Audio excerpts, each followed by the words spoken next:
Hola hermanos, buenos días. Un gusto de saludarles nuevamente. Le invito a que incline su rostro. Vamos a orar antes de comenzar la enseñanza de esta mañana. Padre Santo, te agradecemos, Dios eterno, por tu gran amor y misericordia, porque nos brindas una vez más la posibilidad de estar aquí conectados para poder escuchar tu palabra. Te pedimos, Dios eterno, que en tu bondad y misericordia que vemos plasmado en nosotros día tras día, tú nos enseñes, nos ilumines nuestro entendimiento para poder, Dios amado, comprender la verdad de tu palabra en esta mañana y comprender aún más profundamente cuáles son los elementos importantes de nuestro carácter. Dirígenos, queremos que tu nombre sea exaltado a través de esta enseñanza y que nosotros seamos edificados, transformados a la luz de lo que tú nos enseñarás en esta mañana. Te agradecemos en el nombre de tu Hijo Jesús. Amén.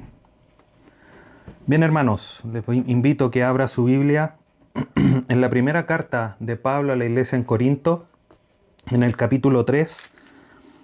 Vamos a leer del versículo 1 al 4. Primera carta a los Corintios, capítulo 3, versículo del 1 al 4. El título de la enseñanza de esta mañana es Un carácter perseverante en unidad. Un carácter perseverante en unidad. Dice la palabra de nuestro Dios: de manera que yo, hermanos, no pude hablaros como a espirituales, sino como a carnales, como a niños en Cristo. Os di a beber leche y no vianda, porque aún no erais capaces, ni sois capaces todavía. Porque aún sois carnales, pues habiendo entre vosotros celos, contiendas y disensiones, ¿no sois carnales y andáis como hombres? Porque diciendo el uno, yo ciertamente soy de Pablo, y el otro, yo soy de Apolos, ¿no sois carnales? Personalmente, si hay algo que me ha llamado siempre la atención son las orquestas sinfónicas. Y eso por la gran cantidad de instrumentos, de personas que ejecutan distintos instrumentos de viento, de cuerda, de percusión. Y no solamente eso en el gran número, sino que además todos tocando al unísono, todos tocando a la vez, entrando en el momento preciso, dejando de tocar en el momento preciso. Y justamente lo que significa sinfónica es sonar al unísono o sonar juntos. Eso es lo que significa sinfónico.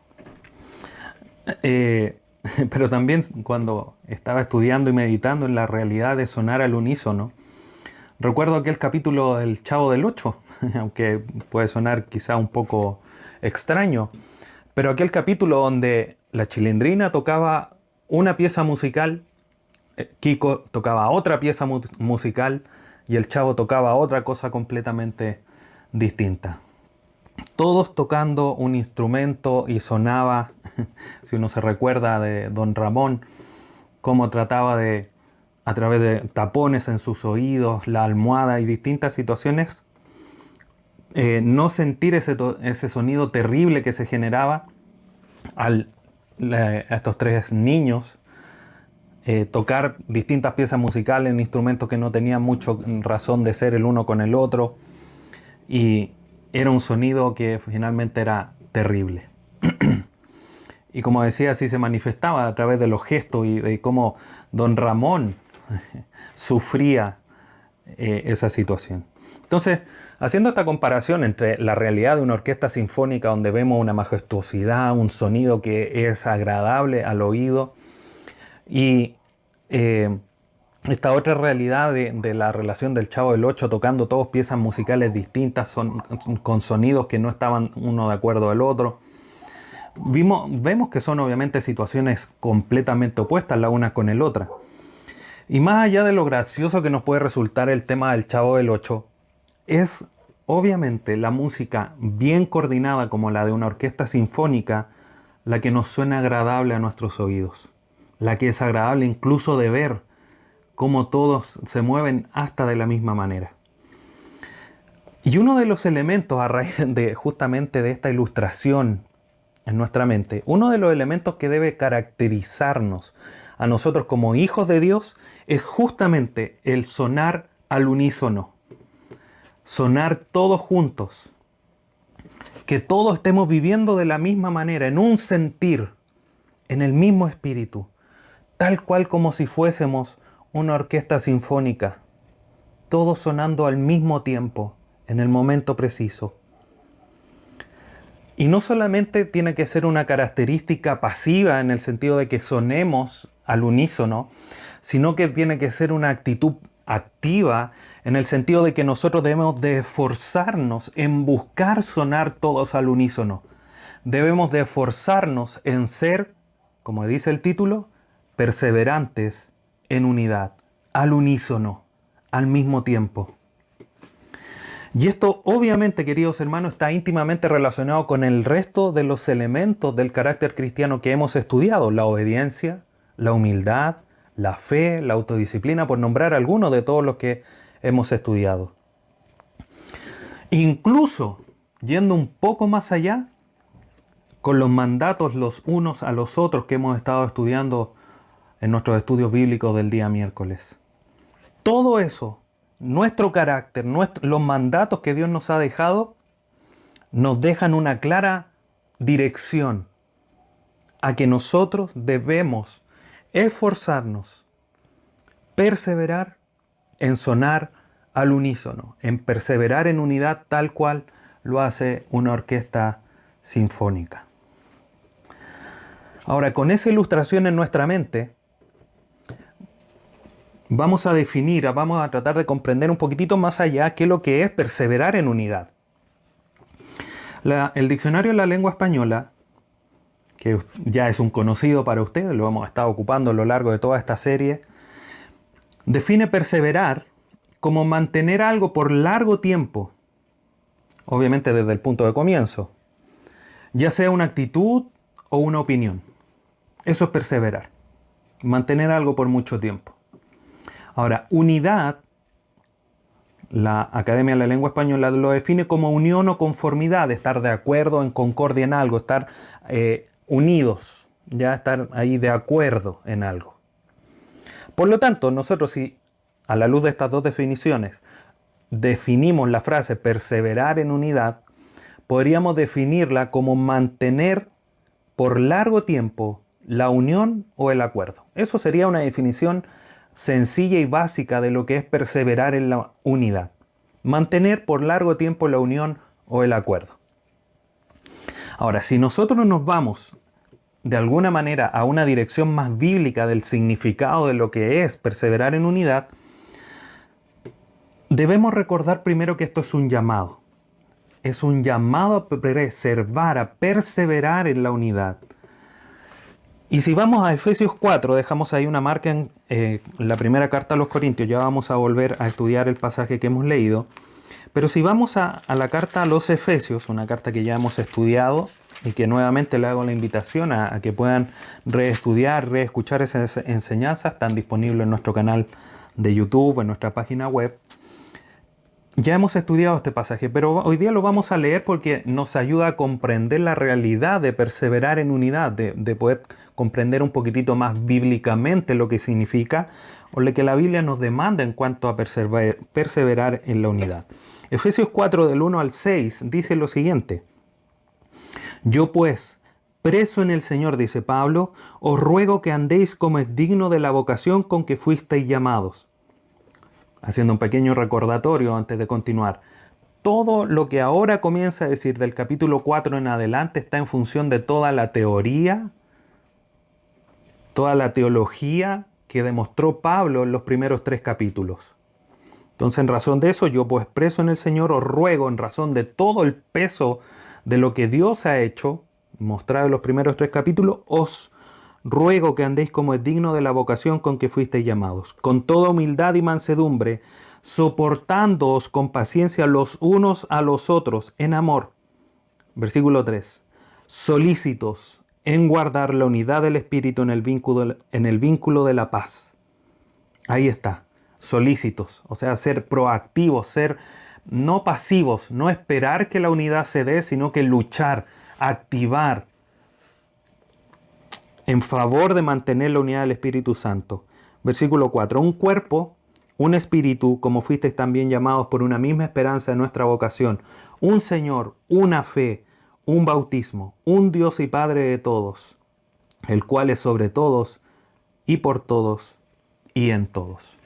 Entonces, de alguna manera, este pasaje de aquí de Efesios 4, del 1 al 6, nos muestra la realidad de la unidad, que está primero en un vínculo eterno, que es el Espíritu Santo, dado por Dios a nosotros, y que está basado en doctrinas, está basado a la luz de lo que la Escritura nos demanda, de la misma esencia de Dios, un Padre, un bautismo, una fe, todo lo que ha sido dado por Dios a nosotros. Por lo tanto, la base de nuestra unidad, queridos hermanos, es importante que nosotros comprendamos que no está en base, no se sustenta en nuestras personalidades, en nuestros conceptos, en nuestros pensamientos, ni siquiera en nuestras acciones.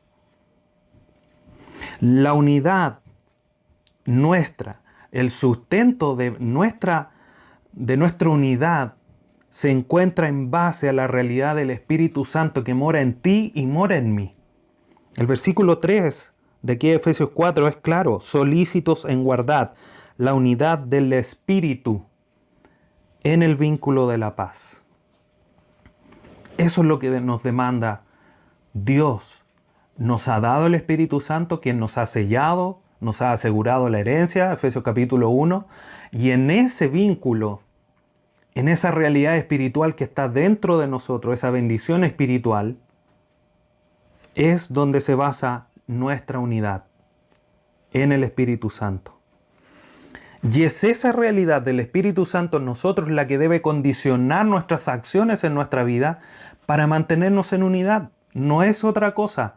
Insisto, no es tu personalidad, no son tus acciones, no son tampoco tus pensamientos. Es la realidad del Espíritu Santo en tu vida y en la vida de todos nuestros hermanos la que nos tiene que brindar, lo que nos tiene que empujar, por decirlo así, a esforzarnos en la unidad.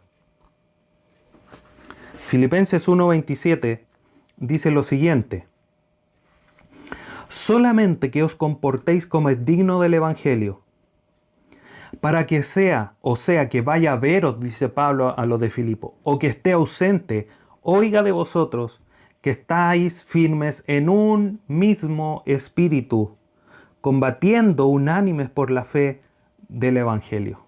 Un solo espíritu, una sola doctrina, la verdad del Evangelio.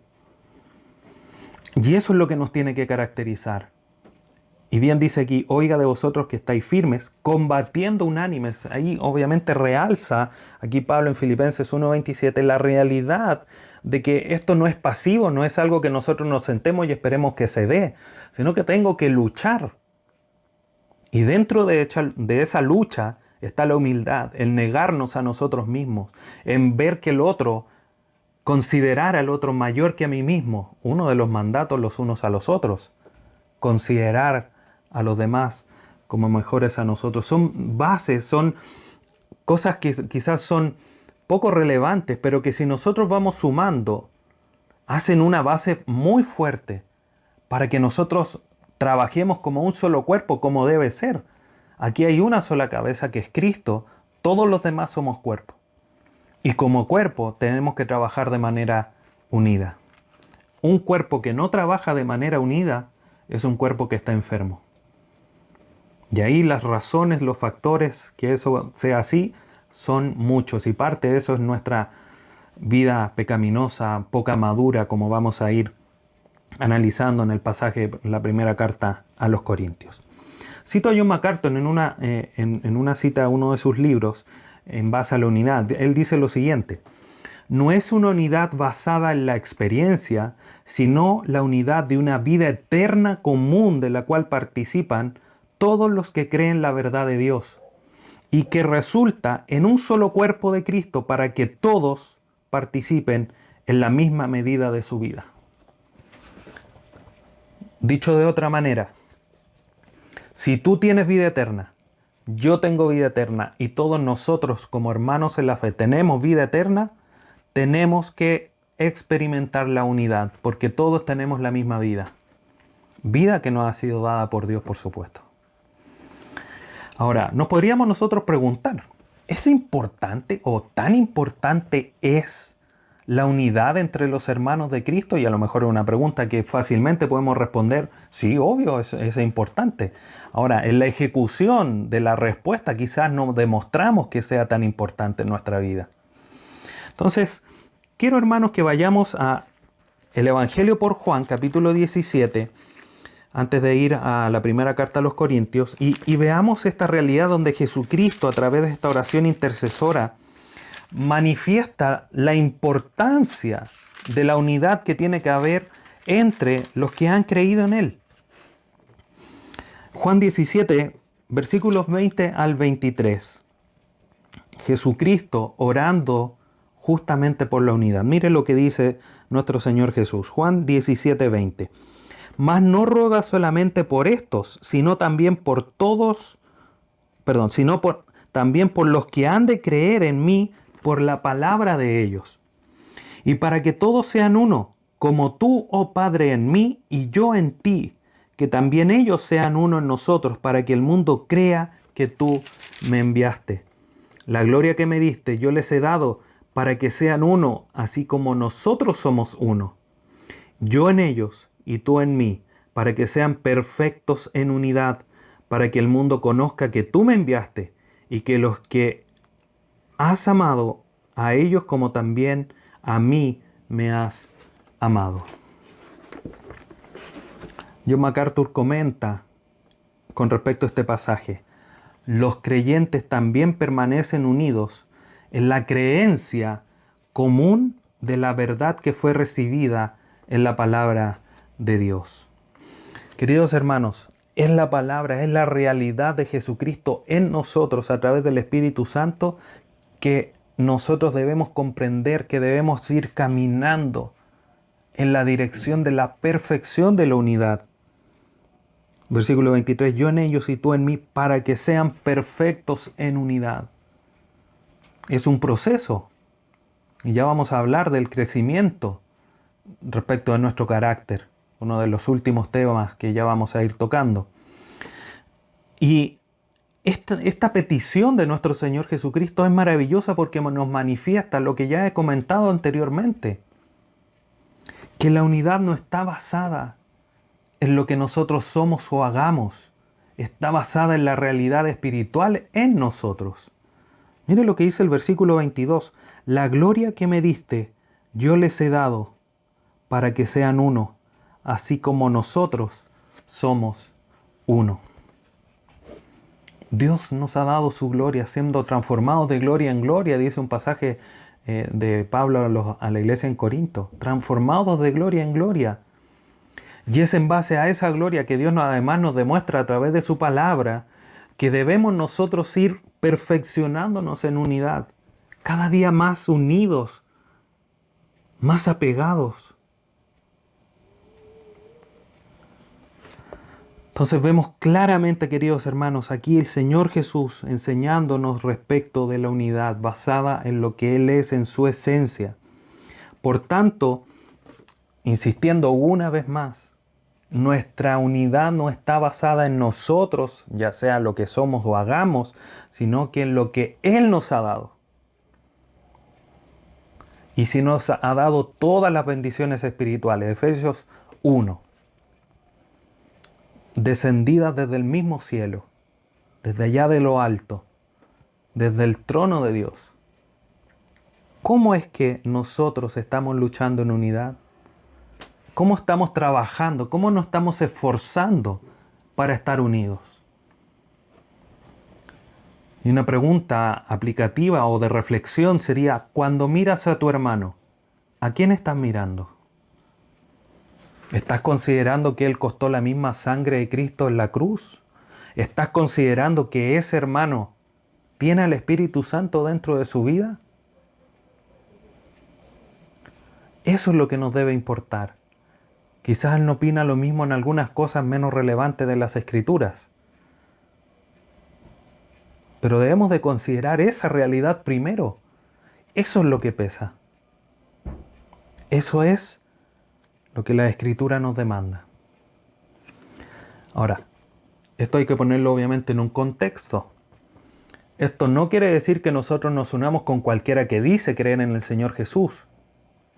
Hay situaciones donde se generan divisiones que obviamente tienen que ver con la fidelidad a la palabra, con la veracidad de la palabra, con la verdad de lo que la Biblia nos demanda. Y ahí obviamente la realidad es que nosotros no podemos transar. Pero mientras haya un Dios, una fe, un bautismo, las verdades doctrinales básicas y acciones conforme a esa verdad, nosotros debemos mantenernos unidos. Tampoco significa eso, queridos hermanos, que frente a una caída nos vamos a separar. Tampoco significa eso, o nos vamos a desunir. Tenemos que batallar. Pero si llega un instante donde no hay posibilidades de mancomunarnos, de unirnos, obviamente quizás se puede llegar a una situación de división, pero obviamente eso no es lo que Dios demanda. Nuestro esfuerzo debe estar en luchar por mantenernos. Ahora, ¿qué es lo que estaba pasando en la iglesia en Corinto? Vamos a la primera carta, capítulo 3, primera carta a los Corintios, capítulo 3, estos versículos que hemos leído. Y vamos a analizarlos para ver qué es lo que nos dice Dios con respecto, en este pasaje obviamente, respecto de la unidad. En la iglesia en Corinto estaba pasando algo, una situación problemática, sin lugar a dudas. Había división. Y está claramente establecido en el pasaje. Yo soy de Apolo, yo soy de Pablo. Hay otro pasaje anterior donde dice yo soy de Cefa y otro decía no, yo soy de Cristo. De alguna manera los más espirituales, como se comenta. Entonces el problema radicaba en su carácter, que es justamente el título de esta serie. El carácter cristiano, siendo moldeados a su imagen. ¿Y cuál era el problema de su carácter? Que su carácter estaba siendo controlado por la carne. Por eso Pablo le dice que ustedes son carnales, no espirituales. Al menos eso era lo que se estaba manifestando. Y Pablo llega a manifestar la realidad de que su carácter los llevaba a ser considerados como niños, como gente no madura, recién nacidos. Y como era tan insistente el problema, llegaba en algún momento incluso a ser considerados como no creyentes. Ya lo voy a comentar en los versículos más anteriores. Pero versículo 1 dice, de manera que yo, hermanos, no pude hablaros como espirituales, sino como a carnales, como a niños en Cristo, como recién nacidos. Recién comprendiendo la realidad de lo que es la vida espiritual. Entonces el problema de su carácter se entiende como que son niños que no son maduros. Y ahí radica el problema. La inmadurez de estos hermanos ahí en la iglesia en Corinto impidió a Pablo enseñar las verdades doctrinales de una manera más profunda. Y aquí es importante, queridos hermanos, hacer una distinción. Pablo cuando aquí dice, os di a beber leche y no vianda, porque aún no erais capaces, ni sois capaces todavía. Pablo aquí no está haciendo una distinción que le está enseñando una cosa u otra. Aquí está haciendo alusión a que no les pudo enseñar una verdad doctrinal de manera más profunda, más gruesa. Les tuvo que dar leche, una cosa sencilla, que no deja de ser un alimento importante, y ya lo vamos a ver con respecto a la importancia de crecer, un carácter que crece, que es el tema de las enseñanzas más adelante. Pero no hace una distinción de un tipo de alimento de otro, sino que en el fondo de la sustancia, de la profundidad en términos de la palabra de Dios con las que les pudo enseñar. Les tuve que dar cosas sencillas. No pudimos entrar a discutir cosas muy profundas porque ustedes eran inmaduros. Les tuve que seguir dando leche. No les pude dar una vianda gruesa, como debería ser a creyentes que llevan años, que llevan tiempo ya escuchando la palabra de Dios, siendo confrontados con la verdad de la palabra. Entonces Pablo dice, les di a beber leche y no vianda, porque no son capaces todavía de resistir un alimento más profundo, más sustancioso con la palabra de Dios. Pero no es que haya verdades que se puedan enseñar y otras que no. Es toda la enseñanza, toda la escritura es útil. Y como lo vamos a también a ver, estoy haciendo un adelanto, en la enseñanza del carácter que crece, es toda la escritura la que nos hace perfectos. No es algunos pasajes, es toda la escritura. Entonces no hay pasajes, lo que hay son enseñanzas más profundas, no a nivel de niños en Cristo. Entonces, una demostración en estos hermanos en Corinto de la carnalidad, de esta vida inmadura que ellos están llevando, como lo está considerando aquí Pablo, son, versículo 3, porque aún sois carnales, pues habiendo entre vosotros celos, envidias. Ay, ¿por qué a él lo hacen aquí? ¿Por qué a él lo hacen acá? Envidias. Eso es lo que quiere decir la palabra griega que se tradujo por celos. Contiendas, que hayan disputas, que tú dijiste eso, que tú dijiste esto otro, que tú aquí, que tú allá, disputas, contiendas y disensiones, divisiones, grupos dentro de la iglesia. Esos son de personas inmaduras. Porque aquí todos tenemos al Espíritu Santo y ese es el vínculo que nos pega, como se diría, nos amalgama. Una palabra un poco extraña, pero que habla de esto de unirse, es como el cemento entre los ladrillos. Ese es el Espíritu Santo, que obviamente no está entre nosotros, sino que está en nosotros y que nos une en un vínculo eterno. Y que es el motor que nos tiene que movilizar a trabajar en la unidad, a perseverar en la unidad, en base a las Escrituras. Porque eso es lo que transforma nuestro carácter. Los hermanos aquí en Corinto no podían ser alimentados de una manera más profunda, porque eran inmaduros. Pero era la palabra la que tenía que hacer ese trabajo. Pero ellos también tenían una responsabilidad de no trabajar en su carácter, de no esforzarse para conseguir lo que a través de la palabra ellos debían recibir y ellos manifestar un crecimiento. Entonces, disensiones, celos, contiendas, manifestaciones de la inmadurez espiritual. Y al final del versículo 3 dice una pregunta: ¿no sois carnales y no andáis como hombres? La inmadurez de estos hermanos lleva a Pablo a considerarlos a ellos como no creyentes. No habiendo entre ustedes celos, contiendas, disensiones, toda esta situación están manifestando que ustedes no han nacido de nuevo. Los que nacen de nuevo, es como que dijera esto otro, permitiéndome agregar esto. Pablo podría haber dicho, porque si ustedes fuesen espirituales, ustedes trabajarían en unidad. No tendrían celos, no tendrían contiendas, no tendrían disensiones, sino que estarían unidos, estarían en un solo sentir. Y la madurez lo lleva entonces a considerarlo a Pablo como a alguien que no han sido regenerados. Están completamente apartados de la voluntad de Dios. Y una manifestación aún más de esta inmadurez de estos hermanos es lo que ellos mismos pronuncian. Versículo 4. Porque diciendo el uno, yo ciertamente soy de Pablo, y el otro, yo soy de Apolos. ¿No soy carnales? ¿No soy inmaduro? ¿No soy no nacido de nuevo?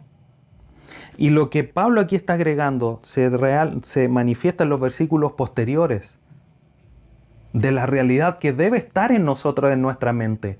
No, yo escucho más a este predicador. No, a mí me gusta más este predicador. No.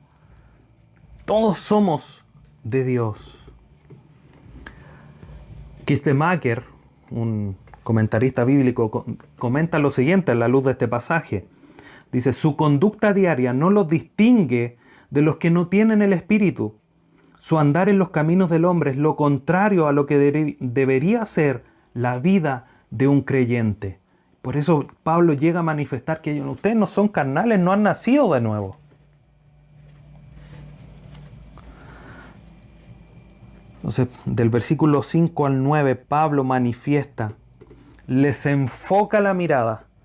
Ustedes tienen celos, tienen disensiones, tienen envidias, Andan unos por aquí, otros por allá. Pero Pablo los enfoca y les ayuda a poner la mira donde tienen que tenerla puesta. Dice el versículo 5 al 9. ¿Qué pues es Pablo y qué es Apolos? Servidores por medio de los cuales habéis creído, y eso según lo que a cada uno concedió el Señor. Yo planté, Apolos regó, pero el crecimiento lo ha dado Dios. Así que ni que el que planta es algo, ni el que riega, sino Dios que da el crecimiento. Y el que planta y el que riega son una misma cosa. Aún cada uno recibirá su recompensa conforme a su labor. Porque nosotros somos colaboradores de Dios y vosotros sois labranza de Dios, edificios de Dios. Hermanos, aquí Pablo está diciendo, todos somos labranza, un sembradío de Dios. Somos edificios, eso es lo que dice ahí cuando manifiesta versículo 9, edificio de Dios, eso quiere decir un proyecto de construcción. Eso es lo que significa la palabra en el griego. Y es interesante y dice, ustedes son labranza de Dios, edificio de Dios. Ustedes no son de Apolo, no son de Cefas, no son de Pablo, son de Dios. Nosotros, dice Pablo, les pone ahí claro la película, son solamente colaboradores. Su posición, de quién son propiedad de Dios. Él da el crecimiento. A Él le deben honor, a Él le deben gloria, no a nosotros. Y eso es algo que los líderes debemos de comprender, que solamente somos colaboradores. Participamos de una actividad que es completamente divina. Y es un privilegio, pero también una responsabilidad mayor que nos toca.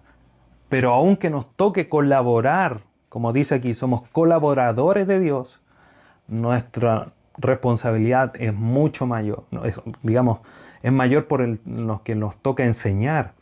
Pero estamos en un solo cuerpo.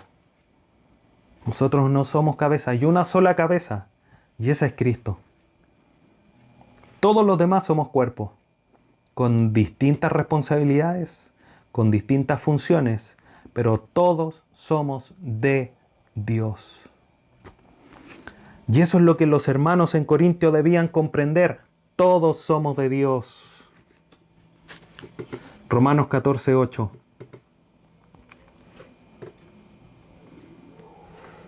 Dice lo siguiente.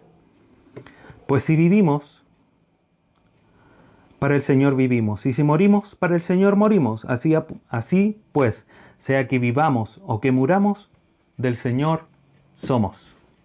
No somos de Pablo, no son ustedes. ¿Viven en esa localidad? Son de ese pastor, de ese líder. ¿Viven acá? Ustedes son de acá. No, ustedes son del Señor, de Dios. Y eso es lo que nosotros debemos comprender. Todos nosotros, queridos hermanos, somos de Dios, unidos por la realidad del Espíritu Santo en nosotros. Por lo tanto, debemos de buscar trabajar en la unidad. No que el hermano le gusta trabajar de esta manera, que el otro le gusta trabajar de esta otra manera. No, es que yo me voy a unir a él porque a mí me gusta hacer lo que él hace. No. Todos debemos estar unidos. Somos un solo cuerpo. Y todos los miembros del cuerpo están unidos en un solo cuerpo, aunque suene un poco repetitivo y un poco tonto decirlo, es la realidad.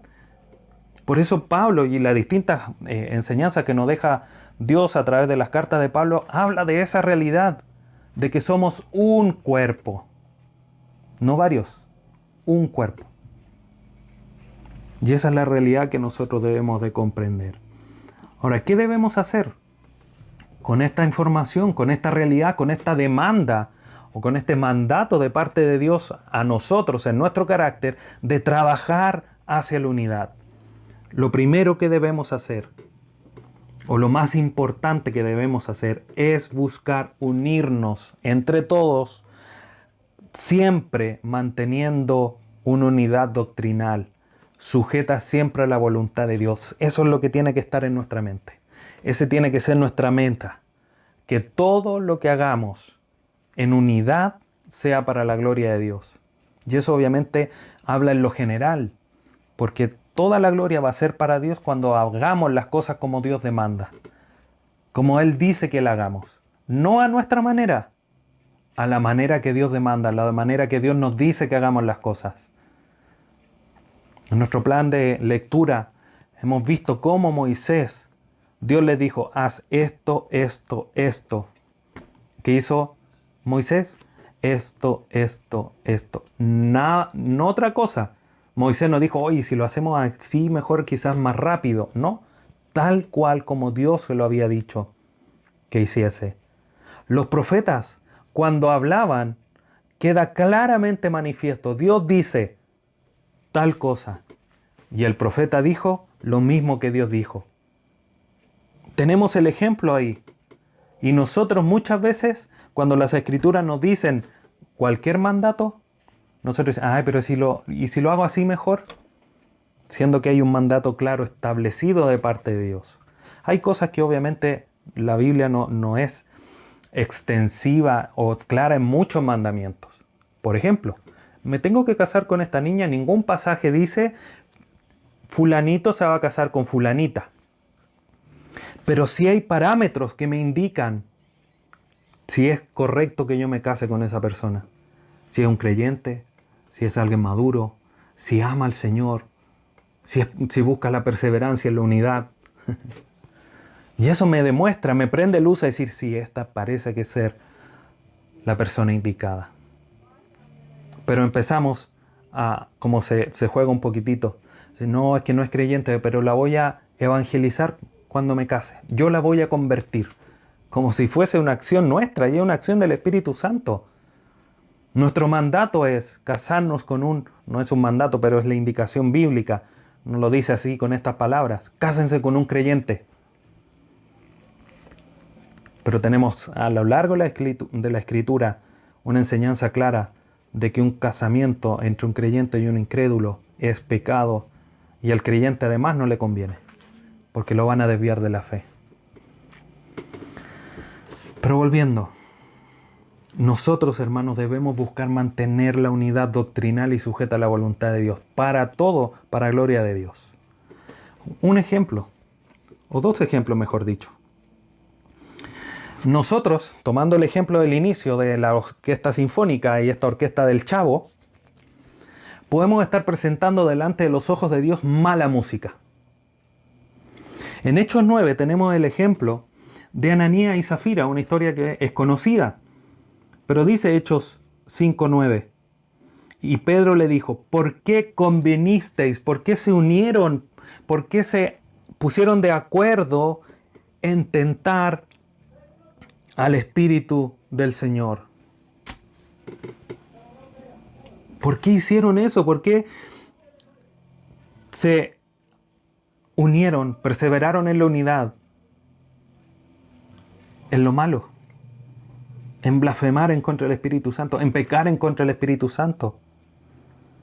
Y ellos perseveraron en esa unidad que habían manifestado. Cuando Pedro les preguntó, ¿ustedes convinieron? Sí. Fue una pregunta de gracia. El decir, podría haber dicho, no, si en realidad nos equivocamos, habíamos dicho esto, pero la verdad es que no debe ser así. Perseveraron en una unidad mala, en una mala música. Estaban haciendo igual que la orquesta del Chavo. Un sonido horrible delante de los ojos de Dios. Acordaron juntos un pecado. Sus vidas hicieron mala música. Una sinfonía completamente discordante, tal cual como la del Chavo. Pero la otra posibilidad, queridos hermanos, es que hagamos buena música. Dos pasajes. Mateo 18, 19 dice, otra vez os digo que si dos de vosotros se pusieren de acuerdo en la tierra acerca de cualquier cosa que pidieren, les será hecho por mi Padre que está en los cielos. Esto obviamente hablando de una situación de disciplina, evaluando bíblicamente la situación. Pero hay un acuerdo Un acuerdo en cuanto a la escritura, dice. Aquí no se están poniendo de acuerdo para pecar, están poniéndose de acuerdo en cuanto a la Biblia para ejercer un acto de amor hacia una persona. Hechos 2, 46 y 47.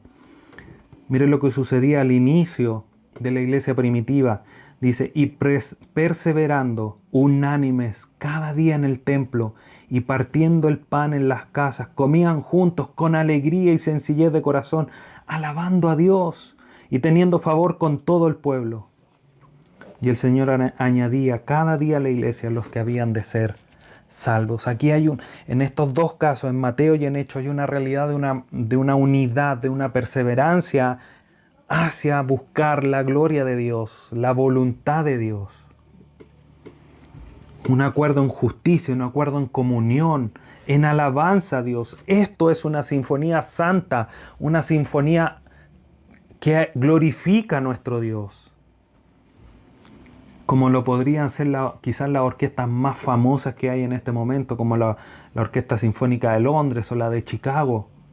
Quizás para nosotros desconocidas, pero son las más famosas en el mundo de la música. Entonces podemos, queridos hermanos, hacer mala música o buena música. Y la decisión está en tus manos. Y siempre nosotros debemos de poner nuestra mira en las Escrituras. Ese tiene que ser lo que nos guíe nuestro camino de unidad. Quiero citar una cita de A.W. Tozer. Él dice lo siguiente: si una persona tiene 4.000 pianos e intenta afinar los unos con otros, fracasaría. Pero si el mismo individuo usa un diapasón, podría exitosamente afinar todos los pianos con el diapasón. Y el diapasón con el que todos los creyentes son afinados es la fe, la verdad del Evangelio, dice Tozer. Todos nosotros, hermanos, debemos de afinarnos con las Escrituras, no con el hermano. No con el hermano aunque sea espiritual, no porque tenga una vida piadosa o sea un ejemplo de vida cristiana. No es con él que yo tengo que afinarme, es con las Escrituras que debo afinar mi vida. Para poder tocar, para poder sonar al unísono al igual que todos los demás.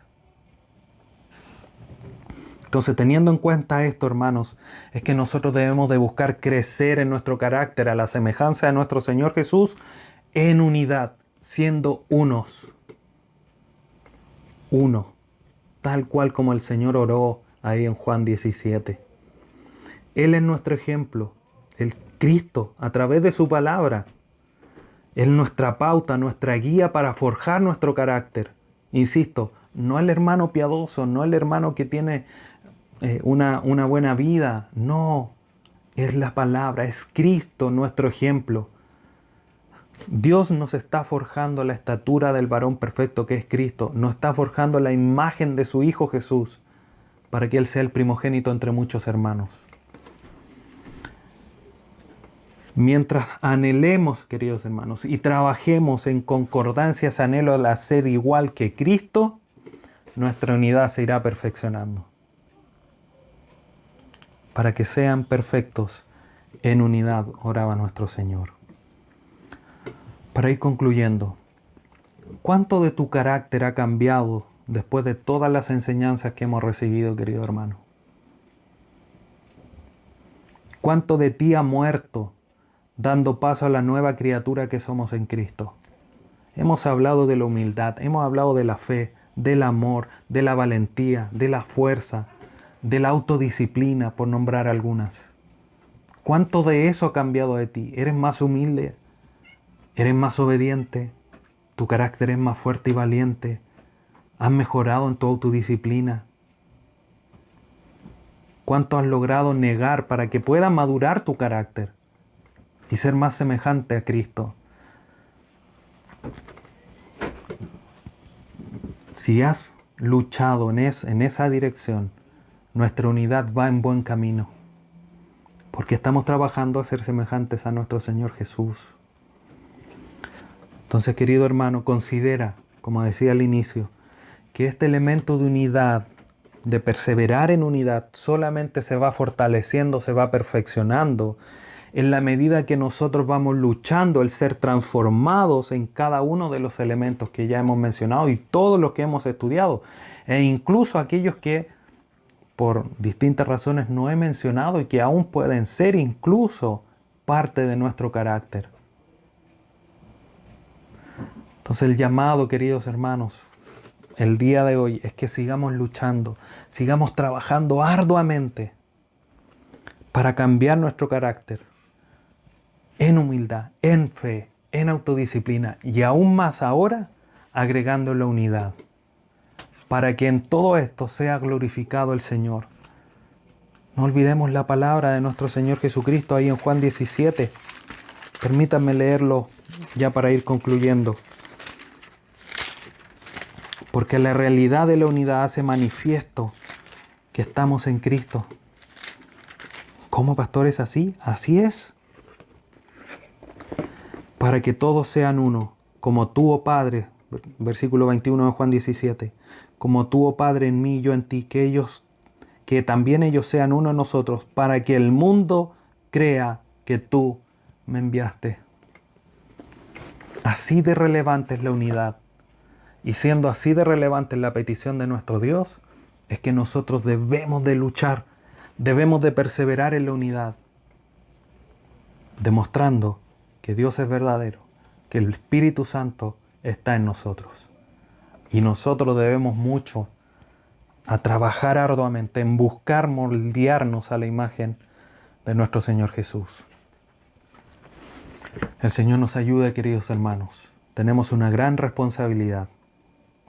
Pero también tenemos el gran poder del Espíritu Santo morando en nosotros, por el cual, tal cual como Pablo, todo lo puedo en Cristo que me fortalece. Ya no hay excusa. Es que el hermano aquí, es que el hermano allá. No hay excusa, porque el Espíritu Santo mora en ti y te fortalece para cumplir la voluntad de Dios. Oremos, queridos hermanos, para concluir en esta mañana. Dios eterno, te agradecemos, Dios amado, por tu gran amor y misericordia. Gracias por todo lo que tú nos has brindado en fe, amor, humildad, todo lo que tú nos das. Te pedimos, Padre Santo, ahora, por tu misericordia, que nos ayudes a trabajar en la unidad en la cual debemos estar sintonizados, trabajando al unísono. Un solo sonido para glorificarte y demostrar al mundo que tú existes, eres verdad y estás trabajando en nosotros. Ayúdanos, Padre Santo, por misericordia. Dirígenos siempre a ser más maduros, a demostrar un carácter que lleve frutos y que te glorifique ampliamente cada día más. Te agradecemos, Padre Santo, en esta hora, a través de tu Hijo Jesús, nuestro Salvador. Amén.